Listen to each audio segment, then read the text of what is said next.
¿Qué tal, jóvenes? Es un gusto para mí poder volver a saludarlos en una clase más, una clase a distancia, una clase a través de un video, por la situación que estamos atravesando. Hoy, martes 2 de febrero, estamos en la actividad número 18 y la actividad se llama ¿Cómo se genera la energía eléctrica? Eso es lo que veremos el día de hoy. Como aprendizaje esperado tenemos analizar las formas de producción de energía eléctrica, reconocer la eficiencia y los efectos que tiene la energía eléctrica en el planeta. Como énfasis, reflexionar sobre los diferentes métodos por los que se produce la electricidad.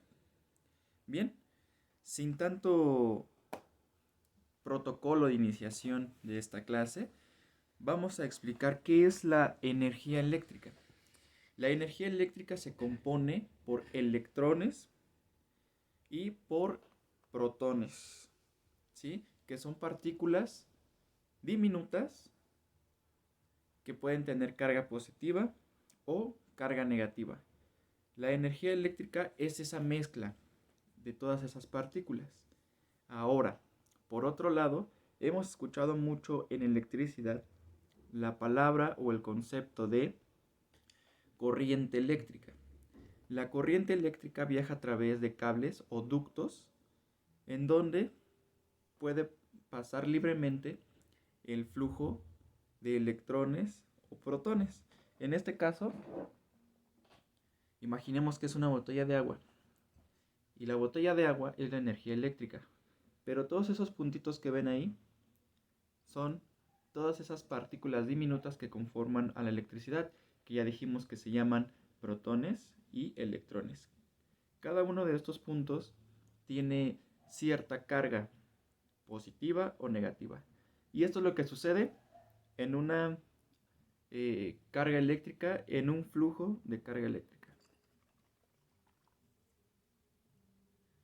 Todo este alboroto que ven aquí, imaginen ustedes que sucede dentro de un cable de alta tensión o un cable como el que tengan en sus casas en una extensión. Dentro de ese cable, todos estos puntitos que se ven aquí son las partículas que conforman una carga eléctrica. Y esto es lo que nosotros ocupamos en nuestras casas, en nuestros trabajos y en todos los lugares posibles del mundo para hacer más fácil nuestra vida. Desde prender un foco hasta prender una licuadora o simplemente cargar nuestro celular. Ahora bien, ojo con esta imagen que les estoy colocando aquí. ¿Por qué? Porque si ustedes están viendo este video, les va a servir como apoyo para poder desarrollar la actividad que les mandé vía WhatsApp. ¿Sale? Bien, en esta imagen podemos ver que es una planta hidroeléctrica. Una planta hidroeléctrica es aquella en donde se puede obtener energía eléctrica a través de corrientes marítimas, en este caso un río. ¿Sale? Podemos obtener también energía eléctrica en plantas eólicas, en plantas nucleares. Eso lo veremos un poquito más adelante. ¿Sale? En este caso, la planta hidroeléctrica, que estamos hablando de agua, lo primero que va a hacer es que las empresas, en este caso en México CFE, en esas plantas colocan turbinas dentro de las corrientes marinas o corrientes de agua. ¿Vale? Esas turbinas se van a empezar a mover. Se van a empezar a mover, a mover, a mover, a mover, a mover. Pero esas turbinas están conectadas a cables. ¿Vale? Una vez que empiezan a girar esas turbinas, empiezan a generar movimiento. Movimiento mecánico. Y ese movimiento mecánico convierte o genera la energía eléctrica. ¿Vale? Toda esa corriente eléctrica que se genera se va a ir a los generadores de energía eléctrica, donde se va a empezar a hacer esto que ya habíamos visto, las corrientes eléctricas. Posteriormente van a pasar por unas máquinas que son reguladoras, en donde ya van a salir cantidades enormes, en cantidades masivas de energía eléctrica, que obviamente ya no se pueden contener en cables pequeños. ya estaríamos hablando de cables de alta tensión. En este caso, las torres que podemos ver en las imágenes son torres de alta tensión. Esas torres van a poder sostener esos cables y van a tener la tarea de permitir el flujo de la energía eléctrica. ¿Para qué?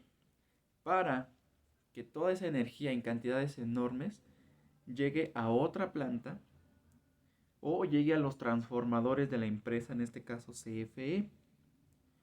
Esos transformadores o reguladores de electricidad lo que van a hacer es que si viene una cantidad enorme de, no sé, vamos a poner 300 volts, pero tu casa necesita solamente 120 volts, lo que va a hacer es que va a regular esos 300 y los va a convertir en 120 volts, que es lo que necesita tu casa. Y eso es un decir,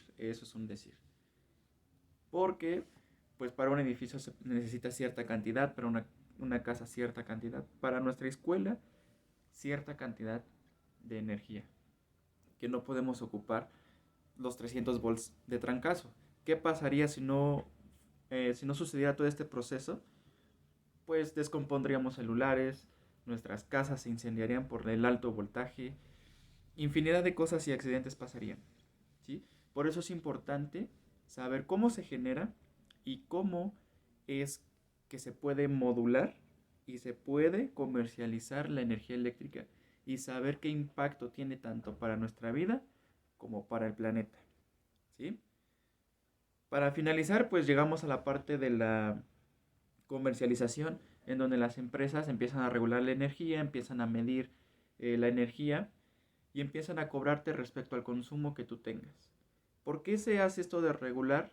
¿Por qué no simplemente podemos conectarnos a la energía eléctrica ya? Porque como les mencionaba, tiene un impacto en el planeta Tierra. Si nosotros dejamos un foco prendido todo el día, va a producir calor. Y tú podrías decir, pues es un foco, no pasa nada.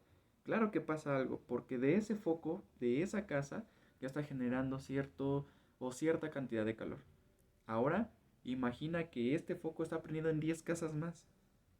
Ahora imagina que esas 10 casas están prendidas en 10 estados más del país. Ahora imagina que esos 10 estados del país también están prendidos en 10 países de todo el mundo. Y entonces ya no fue una cierta cantidad pequeña de calor.